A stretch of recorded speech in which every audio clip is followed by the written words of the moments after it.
and they live a long time because they have a great sense of purpose.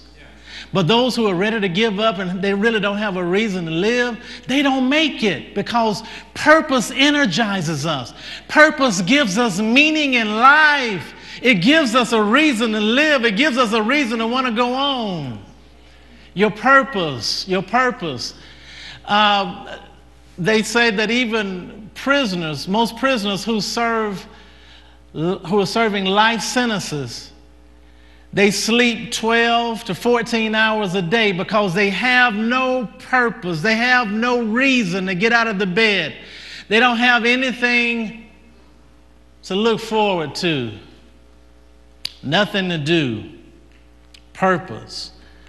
Purpose. Living a life without purpose. I read something.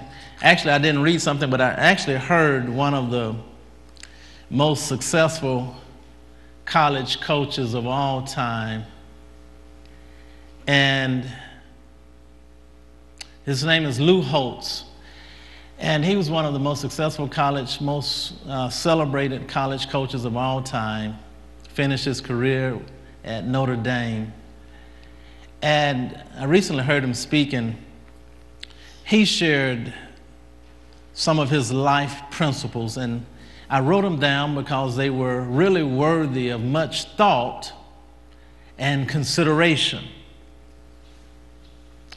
And he said these four things. He said every person needs four things. Every person needs four things.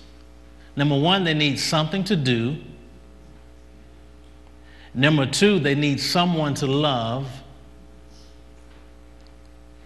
Number three, they need someone to believe in, speaking of our relationship with God. Number four, they need something to look forward to. Every person needs those four things. I thought they were really worthy of consideration, so I wrote them down, and I've been pondering them and thinking about them, and I've been trying to really see if that's true. And so far, it makes pretty good sense. You think about them. Write them down. Think about them. Every person needs four things. You need something to do, someone to love, someone to believe in, something to look forward to. And he also had these three principles to live by. Three things that he based his life on. Three things that will cause you to be successful in life. He said, number one, do what's right. Do what's right. Everybody say, do what's right. Do what's right. Number two, do your very best. Everybody say, do your very best. Do your very best. Number three, treat others the way you want to be treated. Do what's right. Do your very best. Treat others the way you want to be treated. I read something that deals with the third thing. He said, treat other people the way you want to be treated. I read something very powerful that George Washington Carver said in that regard. He said this. He said, how far you go in life depends on your being tender with the young, compassionate with the aged, sympathetic with the striving, and tolerant of the weak and strong, because someday you will have been all these. And someday you will have been in all of those different stages of life. And someday you would have been young, old, weak, strong. He said, be compassionate with all of those, because someday you're going to pass those, you're going to be in those places in life, in each one of those places. So be compassionate with people who are in those places, because one day you yourself will be in those places. So I really appreciated those three things. Do what's right. Do your very best. Treat others the way you want to be treated. My father had very similar philosophy. He was taught by his parents to work hard.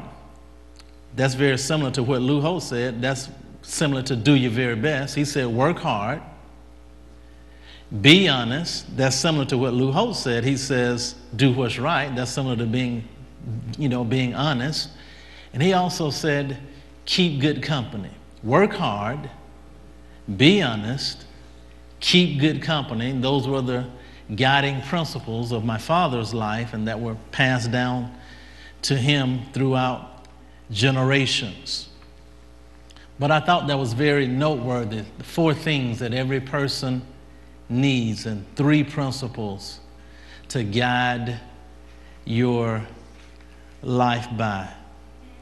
And so living with purpose is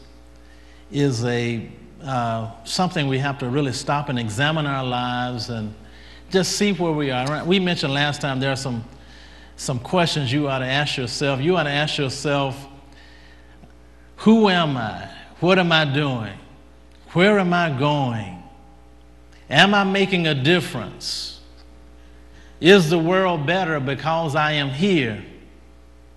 What legacy am I leaving?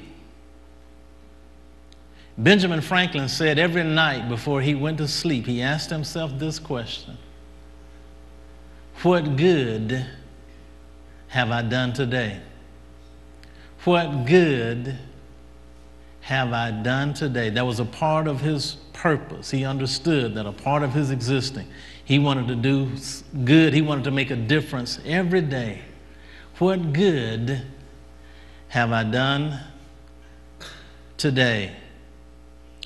Some experts suggest, to help you to live a more purpose-filled life, some experts suggest that you live life backwards. And what they mean by this, they mean you should write your obituary right now while you're living. You write your own obituary. Because if you write your own obituary, it gives you a picture. It causes you to think, number one, it causes you to think of who you want to be remembered as, the kind of person you want to be remembered as. It also causes you to think and let you know to set some goals of the type of things you want to accomplish.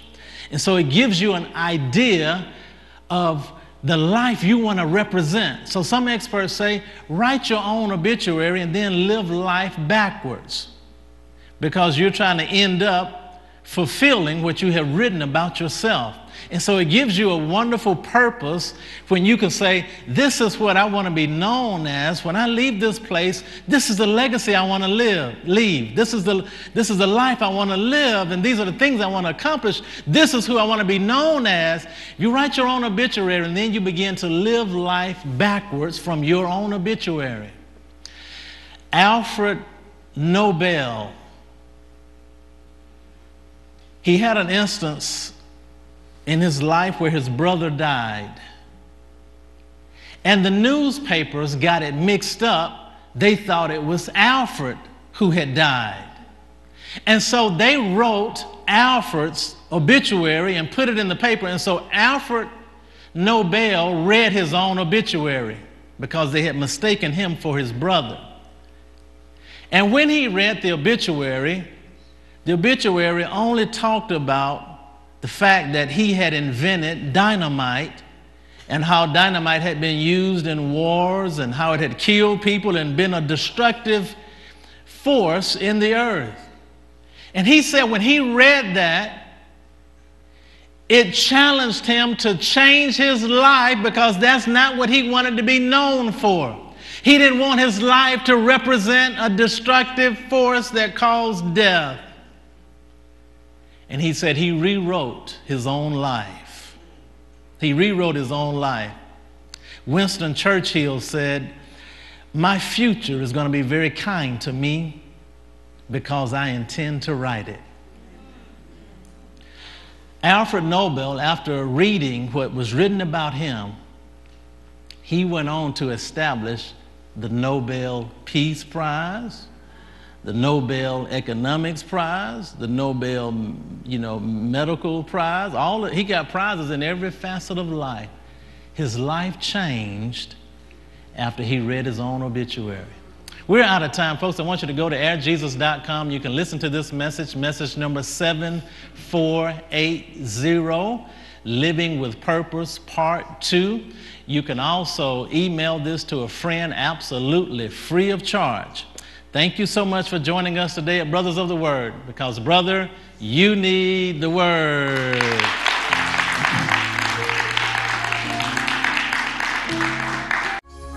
Hallelujah. Brothers of the Word, when the voice of God is heard, brothers of the Word, there's a word from God for everyone. Brothers of the Word, because, brother, you need the Word. Brothers of the Word. Brothers of the Word.